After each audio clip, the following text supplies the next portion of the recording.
제 얘기를 먼저 좀 하겠습니다. 결혼을 하고 자녀를 양육하기 전까지 여러분들이 아시다시피 저는 악으로 깡으로 살았던 사람입니다. 그래서 예전에 제 사진을 보면 제 눈빛에서 약간 살기가 보여요. 그리고 얼굴이 굉장히 건조해져 있어요. 우리 이용희 집사님은 옛날 모습은 굉장히 멋있던데 저는 옛날 모습이 정말 아니었습니다. 하지만 자녀를 양육하는 것은 악으로 깡으로 되지 않더라고요. 그냥 자녀를 키우는 것은 견디고 버티는 것조차 너무 버거운 일이더라고요. 정말 이 조그마한 아기를 안고 있는데 왜 그토록 어깨가 결리는지, 얼마나 등에 담이 오는지, 잠을 자도 자는 것 같지 않고, 밥을 먹어도 내가 뭘 먹었지? 아까 먹었나? 라고 생각할 정도 사람이 완전히 바보가 되더라고요. 자녀를 양육하는 시간이 저에게도 여러분과 동일하게 힘겨웠던 시간이었습니다. 지금은 머리가 컸다고 제멋대로 살아가려고 합니다. 자기가 다 맞다고 합니다. 불편한 것은 하지 않으려고 하고 귀찮은 것도 안 하려고 하고 자신이 원하는 것만 하려고 합니다. 아무리 옳은 것을 이야기해주고 전심으로 얘기해주고 눈물을 삼키며 이야기해줘도 들으려고 하지 않습니다. 하나님이 우선이라고 얘기해도 하나님이 우선이 아닌 삶만을 선택합니다. 그래서 그런 자녀들을 바라보며 목사인 저도 저의 무능함을 가지고 한탄하게 됐습니다. 그렇게 어렸을 때부터 아이들에게 말씀을 외우게 했고 매일처럼 예배를 드렸는데 어떻게 아이들이 이렇게 될 수 있을까? 마음이 괴로웠습니다. 그래서 무릎을 꿇을 수밖에 없게 됐습니다. 이것이 은혜입니다. 자녀로 인하여 무릎을 꿇게 되고 나 혼자 악으로 깡으로 그냥 되는 대로 살았는데 그렇게 살 수 없게 된 것이 은혜입니다. 그래서 부모가 된다는 것은 자녀를 키우는 것, 자녀를 통하여 내가 철이 들게 되는 것, 그래서 부모가 된다는 것은 어른이 되는 것을 의미합니다. 나의 부모에 대해서 해준 게 어디 있어? 상처 너무 많이 줬어. 야, 이걸 이렇게 이때 이렇게 했어? 라고 생각했던 것들이 내가 자녀를 키우면서 감사했던 것이구나. 그때 우리 어머니가 우리 아버지가 정말 어렸구나 라는 생각을 하면서 감사의 마음만 계속적으로 이 안에서 소리가 나오기 시작합니다. 자녀를 보면 나를 닮았고 내 아내를 닮았는데 내 아버지와 내 어머니를 닮았는데 완전히 나와 다른 존재이기 때문에 이 아이들을 키우는 것은 수월하게 해낼 수가 없는 것이 정답입니다. 이것이 양육입니다.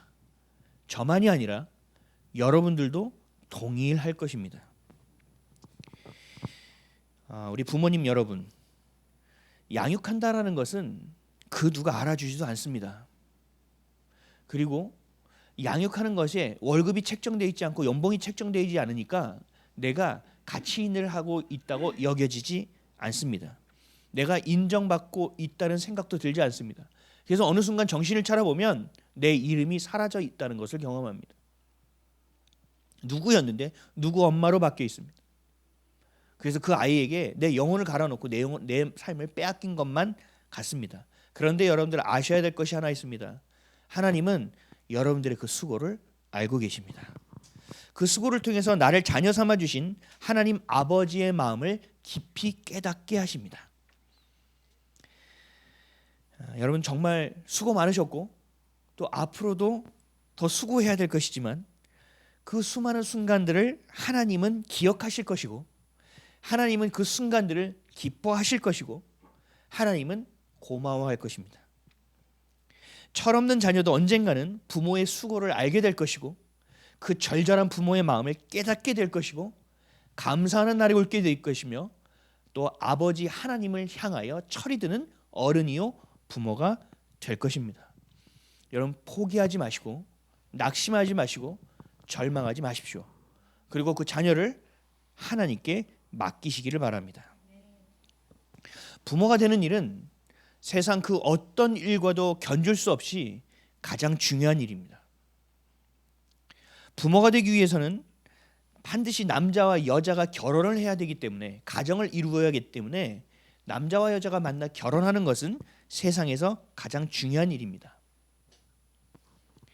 하나님은 부부 관계를 통하여 하나님과의 관계를 가르쳐 주시고 남편과 아내의 연합을 통하여 그리스도와의 연합을 가르쳐 주시고 부모와 자녀와의 관계를 통해서 교회됨을 가르쳐 주고 계십니다. 우리가 에베소서를 통해서 이 관계 시리즈를 보고 있는 이유도 결국은 교회됨을 이야기하고 계신 거예요. 이 교회의 첫 번째 벽돌 하나하나가 바로 가정이기 때문에 그렇습니다. 가장 친밀해야 하는 관계를 배우고 있는 것입니다. 그래서 여러분 어떤 설교도 마찬가지지만 오늘의 설교도 단 하나의 단어도 소홀하지 마시고 마음에 담으시길 바랍니다. 오늘은 좀 부모에 대한 역할에 대해서 좀 얘기를 하려고 해요. 여러분 이제 이 관계 시리즈를 하면서 제가 굉장히 힘들어요. 이 설교를 준비하는 게 너무 어려워요. 설교는 성경에 있는 걸 그냥 가져와서 선포하는 것이 아니라 그 말씀을 가지고 목사가 살아보고 그것을 내가 살아내고 소화시켜서 가지고 올라오는 것이기 때문에 굉장히 어렵습니다. 그래서 더 깊이 묵상하는 시간이 필요하고 더 집중하는 시간들을 가졌습니다. 그래서 제목을 이렇게 정해봤어요. 부모는 무엇을 어떻게 해야 하는가? 너무 힘들어요. 내 삶이 힘들어서 아픈 것보다 자녀를 어떻게 키워야 될지, 이 아이의 마음을 내가 어떻게 헤아려야 될지, 자녀를 내가 어떻게 사랑해야 될지를 잘 모르니까 그게 정말 힘든 거예요. 저는 그것 때문에 많이 울었어요. 하나님 앞에 가서 많이 울었어요. 지금도 웁니다. 하나님, 아버지가 뭔지 잘 모르겠어요. 가르쳐 주세요. 제가 이럴 때는 제 아들에게 이렇게 얘기했는데 맞는 거예요? 틀리면 가르쳐 주세요. 제 딸에 대해서 제가 이런 마음을 갖고 있는데 하나님 이게 맞아요? 하나님 틀렸다면 고쳐주세요. 하나님 다른 건 실수해도 되지만 다시 돌아올 수 있지만 자녀를 향한 건 실수하면 안 되지 않아요? 하나님 가르쳐 주세요. 여러분들도 아마 자녀를 향해요 많이 우셨을 거예요. 그 기도의 자리에서 우셨을 거예요. 자녀를 향한 부모의 기도, 그 무엇보다 진심의 기도가 하나님 앞에서 그 눈물의 기도가 여러분에게 보석이 될 줄 믿습니다. 우리 오늘 본문 말씀 다시 한번 읽어볼까요? 4절 시작. 또 아비들아 너희 자녀를 노엽게 하지 말고 오직 주의 교훈과 훈계로 양육하라. 아멘. 여러분에게 묻겠습니다. 자녀 교육은 무엇입니까? 자녀 교육은 국어, 영어, 수학을 가르치는 것은 아닐 것입니다. 의식주를 해결해야 될 가장 기초적이고 기본적인 것만을 교육하는 것도 아닐 것입니다. 하나님이 부모된 우리에게 주신 것은 하나님의 권위를 위임해 주신 것입니다. 하나님이 하셔야 될 것을 우리에게 하도록 위임하셨다라는 것입니다. 그게 바로 부모됨입니다. 그것을 가지고 자녀를 교육시켜야 된다는 것입니다. 하나님의 자녀를 나에게 자녀로 맡겨주셔서 우리는 무엇을 해야 되느냐? 자녀에게 하나님은 누구신가? 우리가 어디서 와서 왜 살며 어디로 가는 인생인가? 삶의 이유와 목적은 무엇이고 방향은 어떻게 설정해야 되는 것인가? 결국 하나님을 마음 다해 사랑하는 것이 무엇이고 성품을 다해 주님을 예배한다는 것이 무엇인가? 그것이 우리 안에 넘치고 또 넘쳐서 이웃을 복음으로 믿음으로 주신 사랑으로 사랑하는 것이 무엇인지를 가르쳐야 하는 것. 이것이 신앙이고 이것이 믿음이다. 이 신앙과 믿음을 자녀에게 전수해 주시는 것. 이것이 바로 하나님이 부모에게 자녀를 위탁하신 교육의 이유입니다. 이해되십니까? 그러니까 부모가 자녀에게 공부해라, 공부해라, 공부해라가 1순위가 돼서는 안 되는 겁니다. 자녀를 잘 먹이고 유기농을 먹이고 브랜드 옷을 입히는 것이 1순위가 아니라는 것을 깨달으셔야 됩니다. 그것은 좀 부족해도 된다는 거예요. 나이키 사줄 걸 프로스펙트 사줄 수 있다는 얘기예요. 옛날에 저 나이 때는 까발로라는 것이 있었습니다. 여러분 아시나요? 그래서 나이키를 이렇게 실내화에 그리고 나이스 해서 자기가 쓰고 다녔어요. 그래도 괜찮다라는 거예요. 상관없다라는 거예요. 그거보다 더 중요한 게 있으니까. 이건 가장 중요한 게 아니라는 얘기예요. 하나님을 아는 것, 하나님께 무릎 꿇을 수 있는 것, 하나님을 자녀가 인정하게 되는 것, 하나님에게 삶의 주권을 맡기고 그 내 안에 계신 내주하신 성령님께 삶의 주도권을 내어드리고 겸손하게 삶을 살아갈 수 있다는 것을 가르치는 것, 이게 가장 중요한 일입니다. 그래서 저희 가정에서도 아이들이 뭐 공부하고 아니야 너 성경 읽었어? 지금 방학 동안에는 하루에 10장씩 읽습니다. 이건 제가 뭐 한 게 아니고 아이들이 본인들이 선택했습니다. 하루에 10장씩 읽습니다. 하나님 말씀을 보는 것을 어떻게 보는지는 모르겠지만 습관을 길러주는 거예요. 가장 중요한 우선순위가 이것이다라는 것을 얘기해 주는 거예요. 가끔 일어나서 늦게 일어나서 밥부터 먹어요. 그러면 이렇게 얘기합니다. 너는 육의 밥만 먼저 먹냐? 영의 밥을 먼저 먹어야지. 영적인 잔소리를 하는 겁니다. 왜요? 이게 하나님이 가정과 부모에게 위택해 주신 가장 중요한 목적이기 때문에 그렇습니다. 이것을 그러면 어디서 가르치나요? 교회에서 가르쳐야 되나요? 맞아요. 교회도 가르쳐야 돼요. 근데 하나님은 이 교육의 주도적인 위탁자를 누구에게 정하셨냐면 부모라고 정하셨다라는 거예요. 교회는 그것을 도와주는 겁니다. 그래서 교회는 자녀의 교육을 하는 곳이 아니에요. 교회는 그 자녀를 가르칠 수 있도록 부모를 교육하는 곳이에요. 그리고 그 부모가 하지 못하는 영역들을 보고 자녀들에게 그 큰 길들을 가르쳐 주는 거예요. 그래서 우리 교회는 하브르타를 하고 그걸 가르치는 거예요. 경제가 어떻게 돌아가는 것이냐, 정치가 무엇이냐, 성경이 무엇이냐, 관점은 무엇이냐, 평화는 무엇이냐, 말씀은 무엇이냐라는 아주 기본적인 것들을 스스로 질문하여 습득하고 듣게 만들어냅니다. 그리고 자신들이 말하는 것을 자기가 듣고 또 그것을 마지막에 기도를 시켜서 스스로 그것을 정리해 또 자신이 마음에 정리할 수 있도록 도와주는 거예요. 근데 이 주도적인 교육의 위탁자는 부모라는 사실이에요. 그래서 하나님은 자녀들에게 이렇게 얘기하시는 거예요. 부모에게 순종하라. 왜? 그 교육을 내가 부모에게 위탁했으니까. 우리 6장 펴 계시죠? 1절 2절 다시 한번 읽어볼까요? 시작. 자녀들아 주 안에서 너희 부모에게 순종하라. 이것이 옳으니라. 내 아버지와 어머니를 공경하라. 이것은 약속이 있는 첫 계명이니. 주 안에서 너희 부모에게 순종하라는 거예요. 이로써 그 자녀들에게 복이 되겠죠.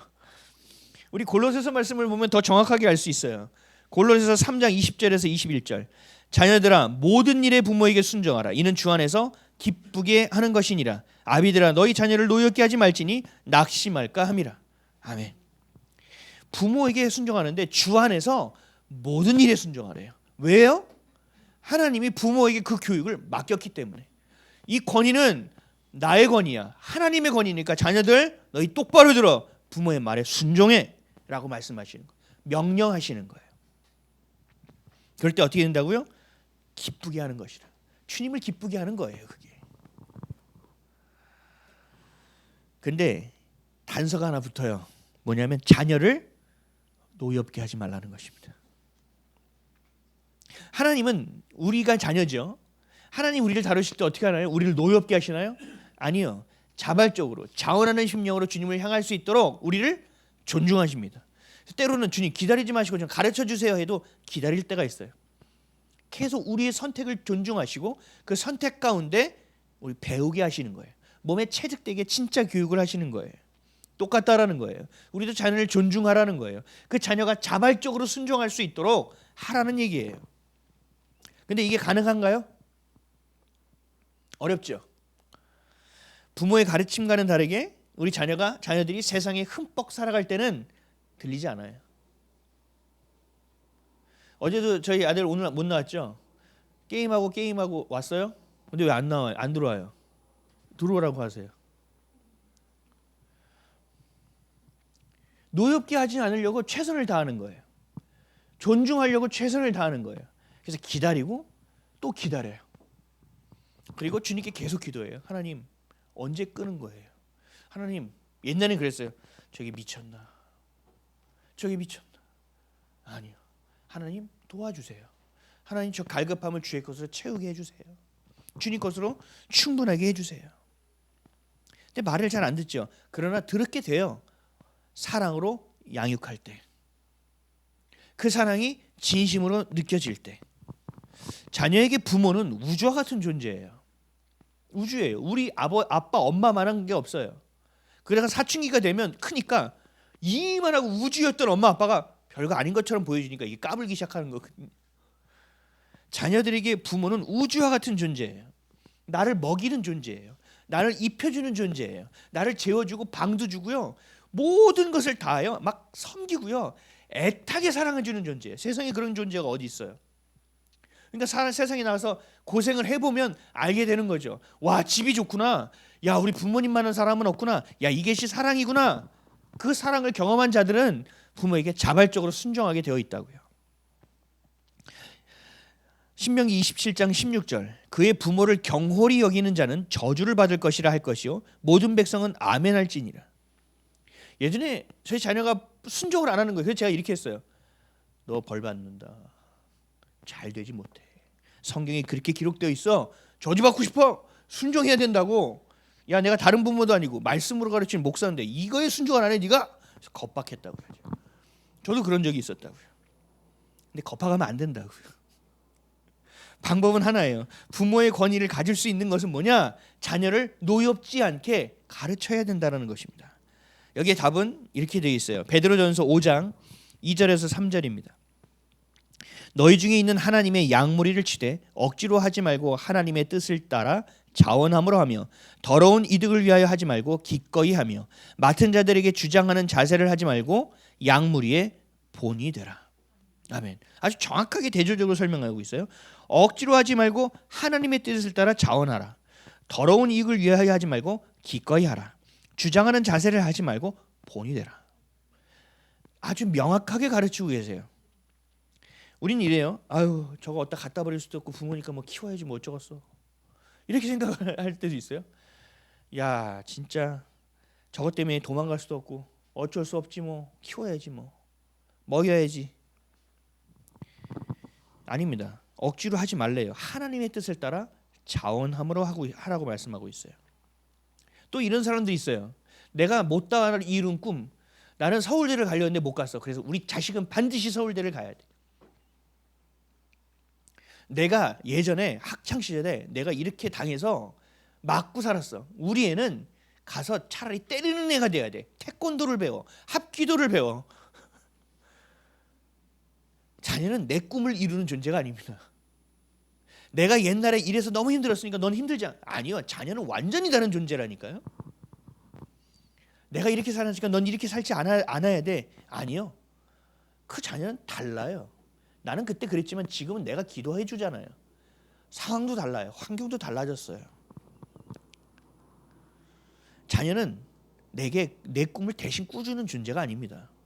자녀는 내가 행복하기 위해서 키우는 존재가 아니에요. 강아지나 새나 이런 존재가 아니라고요. 하나님께 위탁받은 하나님의 자녀란 말이에요. 그래서 뭐라고 해요? 더러운 이득을 위하여 하지 말고 기꺼이 하라. 이게 더러운 이득을 위하여 한다는 거예요. 내 꿈을 대신 네가 이루라. 이 더러운 이득이라는 얘기예요. 나가서 나는 무시당했지만 넌 무시당하지 마라. 이런 건 더러운 이익이라는 거예요. 그렇게 하지 말라는 얘기예요. 윽박지지 말고 아무리 말해도 듣지 않는다고 나무라지 말고 내가 너를 위하여 어떻게 살아왔는데 네가 이렇게 살아 하고 한탄하지 말라는 얘기예요. 이게 뭐냐면 주장하는 자세를 하지 말라는 얘기예요. 나는 말씀대로 살지 못하면서 너는 말씀대로 살아야 돼. 진짜 진리야. 나는 그렇게 안 하면서 진짜 진리라니까 누가 믿어요? 세상 사람들도 안 믿어요. 자녀도 안 믿고. 여러분들이 하나님의 뜻을 따라 살아가며 진짜 하나님의 자녀가 될 때 여러분의 자녀도 반드시 그 길을 따라 걷게 될 것입니다. 하나님도 우리를 가르칠 때 동일하게 가르치십니다. 잘 들어보세요. 레위기 11장 45절. 나는 너희 하나님이 되려고 너희를 애굽 땅에서 인도하여 낸 여호와라. 내가 거룩하니 너희도 거룩할지어다. 나는 거룩하지 않으면서 야, 거룩 진짜 중요한 거라니까 얘기하지 않는다고요. 나도 지금 거룩하거든. 그러니까 너 나한테 배워서 거룩하게 되라. 먼저 본이 되어 주신다는 얘기예요. 그래서 예수님은 이렇게 말씀하셨어요. 마태복음 5장 48절. 그러므로 하늘에 계신 너희 아버지의 온전하심 같이 너희도 온전하라. 하나님 온전하시니까 너 본이 돼요. 모델을 보고 너희도 온전해. 하나님 아버지가 너희 온전하시니까 너희 자녀도 온전해질 수 있어. 이 뜻을 얘기하고 있는 거예요. 누가복음 6장 36절. 너희 아버지의 자비로우심 같이 너희도 자비로운 자가 되라. 먼저 본이 되어 주신다고요. 안 되면서 우리에게 하라고 말씀하지 않는단 말이에요. 요한복음 13장 34절. 새 계명을 너희에게 주노니 서로 사랑하라. 내가 너희를 사랑한 것 같이 너희도 서로 사랑하라. 내가 진짜 용서 못할 자까지 내가 다 사랑하는 건 너희를 봤지. 그러니까 너희도 사랑해.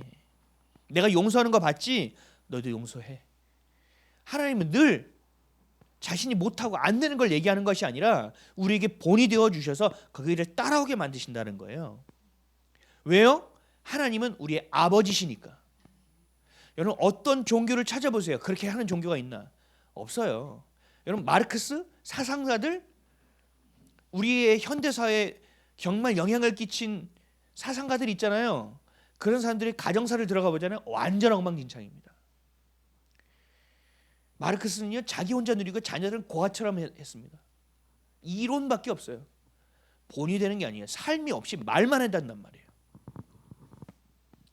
말로 뭘 못합니까? 그러니까 맨날 유토피아 하는 거예요. 이상 아니요. 내가 살아가는 것이 진짜입니다. 그런데 하나님은 그렇게 말씀하고 계시잖아요. 하나님 우리의 아버지이기 때문에. 그래서 그 아버지 밑에서 배운 여러분들이 자녀는 또 자녀에게 본이 될 수 있는 거예요. 이것이 자녀가 순종하며 따라올 수 있는 길이고, 이것이 자녀를 노엽게 하지 않고 가르칠 수 있는 방법이라니까요. 쉽지 않은 거죠.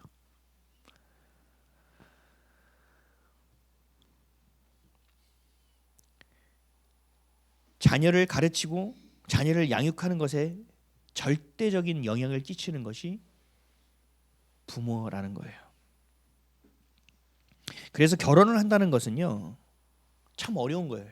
제가 이제 아내랑 이렇게 산책하고 지나가고 뭐 마트 가보면 너무 젊은 애들이 손을 잡고 막 쟤는 뭐야? 아니 쟤는 대학생들 아니야? 대학생들이 너무 노골적으로 마트에서 저렇게 부부처럼 행세를 해. 자세히 보니까 부부인 거예요.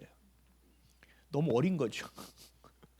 애들이 애를 낳는 상황이 된 거잖아요. 그래서 제 어렸을 때 그 신혼 때를 생각해 보니까 그렇더라고요. 그래서 우리는 뭐예요? 결혼을 할 때 그냥 마냥 좋잖아요. 그리고 결혼식을 준비하죠. 아니라는 거예요. 결혼식이 아니라 결혼 생활을 준비해야 된다는 거예요. 이건 뭔지 아세요? 남편됨, 아내됨을 준비해야 되는 일이고 부모됨을 준비해야 된다는 얘기예요. 그러니까 하나님의 자녀로서 성도로서 교회로서 살아감을 배우고 훈련하지 않으면 부모됨은 어려운 거예요. 근데 부모가 무엇인지 가르쳐 주는 곳 있어요? 아내가 뭐고 남편이 뭔지를 알려주는 곳이 있어요? 자녀를 어떻게 키워야 된다는 것을 가르쳐 주는 것들은 많죠. 근데 그것은 문제를 해결하는 솔루션이죠. 그냥 단 한 곳도 없어요. 오직 유일한 것이 교회입니다. 하나님의 말씀 성경은 가정이 가장 중요하다. 가정에서 자녀를 양육하는 것이 가장 위대한 일이고 가장 중요한 사명이라고 말씀하고 있기 때문에 그렇습니다. 그리고 그 방법도 성경에 아주 세세하게 기록되어 있습니다. 자세하게 기록해 놓고 있습니다. 지금도 부모된 우리가 하나님의 자녀로서 또 배우고 있지 않습니까? 세상 그 어떤 것도 부모됨을 가르쳐 주는 곳은 없습니다. 남편됨과 아내됨을 가르치는 곳은 없습니다. 그렇다면 우리는 자녀에게 무엇을 가르쳐야 합니까? 4절 다시 읽습니다. 시작. 또 아비들아 너희 자녀를 노엽게 하지 말고 오직 주의 교훈과 훈계로 양육하라. 아멘. 노엽지 않게 가르쳐야 돼요. 내가 본이 되어야 돼요. 사랑을 해야 돼요. 하나님 중 위탁자로서의 권위를 갖고 말씀을 가르쳐야 돼요. 근데 무엇으로 해야 되느냐? 주의 교훈과 훈계로 양육하라고 하는 거예요. 내가 볼 때 이건 아닌 것 같은데, 저건 적은 것 같은데 이렇게 판단해서 가르치라는 게 아니에요. 하나님이 말씀하시는 주의 교훈과 훈계로 가르치라는 얘기예요. 어떻게 하면 이 치열한 세상 가운데 이 자녀들이 살아남을 수 있을까라고 가르치는 것이 아니에요. 그 말을 하면 잔소리에 끝나버리는 거죠. 야, 너 스마트폰을 언제까지 할 거냐? 너 게임을 언제까지 할 거야? 너 커서 뭐가 되려고 그래? 이건 잔소리예요. 우린 영적으로 어떻게 봐야 되죠? 야, 너의 우선순위가 잘못된 거 아니니? 야, 너는 어떻게 게임의 노예로 살아가는 거야? 너의 자유가 지금 속박당하고 있는 거야. 그럼 너의 미래는 없어. 똑같은 말인 것 같지만 주의 교훈과 훈계로 얘기해야 되는 거예요. 그래서 주님은 말씀하셨어. 세상에 취하지 말라고. 성령에 취해야 된다. 이 너의 삶은 성경에 있어. 어제도 저희 아들한테 얘기했어요. 밥 먹으면서. 하나님을 떠나서는 안 된다는 거예요. 하나님을 놓쳐서는 안 된다는 거예요. 그 네 인생 허망하게 되고 별 볼일 없게 된다는 얘기예요. 그건 무슨 뜻이에요? 세상에서 성공하지 못한다는 얘기가 아니죠. 하나님의 부르심대로 살지 못하면 깡통 같은 인생이 된다는 얘기예요. 아무리 서울대 무슨 교수가 되고 어디 가서 성공해서 몇백억씩 버는 CEO가 돼도 아무 의미가 없다는 거예요. 그걸 가르쳐야 되는 거죠. 어떻게 해요? 주의 교훈과 훈계로 가르쳐야죠. 그럼 100점 맞았으면 막 행복해하고 50점 맞았으면 에이 이렇게 해야 됩니까? 속에서는 그런 마음도 생기시요. 저는 어렸을 때부터 그랬어요. 잘 못하면 잘한 거 일단 봐주고요. 나중에 이 얘기했어요. 최선을 다했어? 그런 거 같지 않아요. 그러면 잘못한 거지. 최선을 다했어요. 아 그래? 그럼 수고했어. 근데 본인도 알아요. 최선을 다했는데 점수가 이거밖에 안 나서 본인도 다 알고 있어요.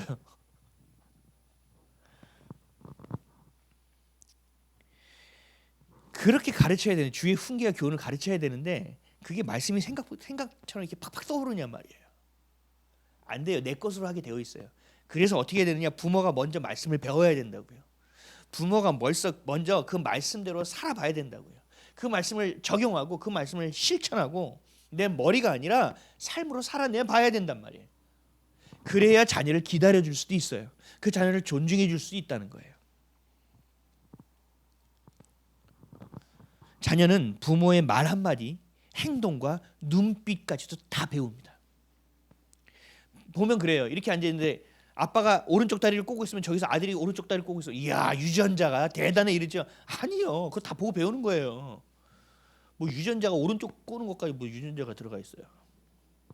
중요한 건 뭐예요? 그걸 계속 보고 배운단 말이에요. 계속 보고 배우는 거예요. 저희 아버지가 옛날에 구두를 신을 때 신발 신을 때마다 뭐 중요한 일을 할 때마다 저희 아버지 습관이 있었어요. 혀를 맨날 이래요. 그래서 제가 좀 뭐 하는 짓이야 맨날. 아버지가 맨날 무서운데 신발 신을 때마다 웃긴 거예요. 아버지 잘 다니고 있어서 앞에 나갔는데 맨날 이러고 있어요. 무서운 아빠가. 저걸 코에 닿게 하려는 건가? 이러면서도 근데 제가 어느 순간 그걸 따라하고 있더라고요. 허리띠를 매면서 거울을 보는데 이러고 있더라고요. 제가 깜짝 놀랐어요. 저만 그런가요? 아니잖아요. 자녀들은 부모의 행동을 배운다니까요. 배워요. 보는 그대로 가요. 또 이러죠. 우리 아빠는 마음에 안 들어. 그래서 자녀들 이렇게 얘기해요. 나는 절대로 우리 아빠처럼 살지 않을 거예요. 또 엄마 마음에 안 들어. 난 엄마처럼 절대 안 살 거야. 이렇게 얘기하죠. 그게 마음처럼 쉽게 되는지 아세요? 안 돼요. 그 의지로 되는 일이 아니에요. 나도 모르게 이렇게 하고 있는 것처럼 내가 그런 아빠처럼 살고 있다니까요. 집에서 가정폭력을 하는 아빠, 아니면 집에서 알코올 중독으로 있는 아빠, 나는 아빠처럼 저런 식으로 안 살 거야. 어느 순간 나도 모르게 술 먹고 있다니까요. 어느 순간 나도 모르게 막 이런 공포 정치를 집에서 하고 있다니까요. 배운단 말이에요. 또 부모들은 이래요. 야, 아빠 이것만은 닮지 마라. 야, 이건 진짜 안 된다. 야, 엄마가 진짜 난 엄마처럼 살지 마. 절대 안 돼. 너 엄마 닮으면 안 돼. 이렇게 하면 애들이 안 닮을까요? 아니요, 절대 아니에요. 그건 엄마 아빠의 권위를 실추하는 일입니다. 그게 아니에요. 내가 바뀌어야 돼요. 내 삶이 바뀌어야 되고 내 생각이 바뀌어야 되고 내 말과 내 행동이 바뀌어야 돼요. 그래야 자녀가 바뀐다니까요. 저놈의 새끼 버르장머리 없이. 내가 하나님 앞에 버르장머리가 없는 거예요. 물론 그럴 때가 있어요. 내 거에 관계없이 되바라지는 시기는 다 있잖아요. 여러분, 내 이성과 내 의지로 변한다는 건 불가능해요. 오직 내가 그리스도 안에서 새 것이 되는 것만이 가능한 일이에요. 그래서 누구에게 배워야 돼요? 하나님 아버지에게 배워야 되죠. 근데 그걸 누구에게 맡겼다고요? 우리에게 맡겼단 말이에요. 자녀를 교훈하고 훈계하기 이전에 부모된 여러분이 먼저 하나님의 교훈을 받고 하나님의 책망을 받아야 하는 것입니다. 그래서 여러분들 훈계받는 것을 기뻐하시기 바랍니다. 아멘이십니까? 잠언 12장 1절 훈계를 좋아하는 자는 지식을 좋아하거니와 징계를 싫어하는 자는 짐승과 같으니라. 하나님의 말씀 훈계를 잘 듣는 자는요 영이 깨어있는 자예요. 근데 징계를 싫어하는 자는 짐승이 뭐죠? 영이 없다는 얘기예요. 그냥 똑같이 양육강식 안에서 산다는 얘기예요. 이 사람들은 징계를 싫어한다고요. 듣기 싫어한다고요. 잠언 12장 15절 16절 미련한 자는 자기 행위를 바른 줄로 여기나 지혜로운 자는 권고를 듣느니라. 자기가 뭘 잘못했는지도 몰라요. 근데 얘기했어요. 내가 설마 쟤 맨날 나만 보고 그래? 아니요. 지혜로운 자는 어떻게 한다고요? 듣느니라. 16절 미련한 자는 당장 분노를 나타내거니와 슬기로운 자는 수욕을 참느니라. 참는 게 어떻게 해요? 두고 보자고 참는 게 아니에요. 내가 피드백을 해본다는 거예요. 점검해본다는 얘기예요. 부모는 먼저 하나님의 말씀과 하나님의 교훈과 하나님의 책망에 기뻐할 수 있어야 됩니다. 근데 이것이 불쾌합니다. 우리 감정적으로. 그럴 때 어떻게 해야 됩니까? 하나님께 다시 물어야 합니다. 그리고 그것을 가지고 배워야 합니다. 부모가 먼저 하나님의 자녀로서 세워져야 합니다. 그래야 자녀를 세울 수 있습니다. 자녀들은 부모의 말씀에 순종하는 법을 배워야 합니다. 그래야 하나님의 자녀로서 순종하는 모습으로 세워질 수 있습니다. 이것은 갑자기 내가 순종해야지, 나 오늘부터 하나님께 충성해야지 해서 되는 일이 아니에요. 1시간, 하루, 매일, 일주일, 한 달, 1년이라는 것이 그 안에서 쌓여져야만 가능한 일이에요. 그러니까 체득이라는 게 맞는 거예요. 제가 요즘 깜짝 놀란 일이 있어요. 저희 아내가 그러더라고요. 요즘 당신 IC를 많이 해. 아 그래? 그래서 제가 그걸 딱 담고 제가 하다 보니까 생각보다 좀 하더라고요. 그래서 제가 아내한테는 IC 안다는 본다는 얘기 알았다는 얘기잖아. 이러고 넘어갔는데 제가 알잖아요. 제 마음의 뉘앙스를.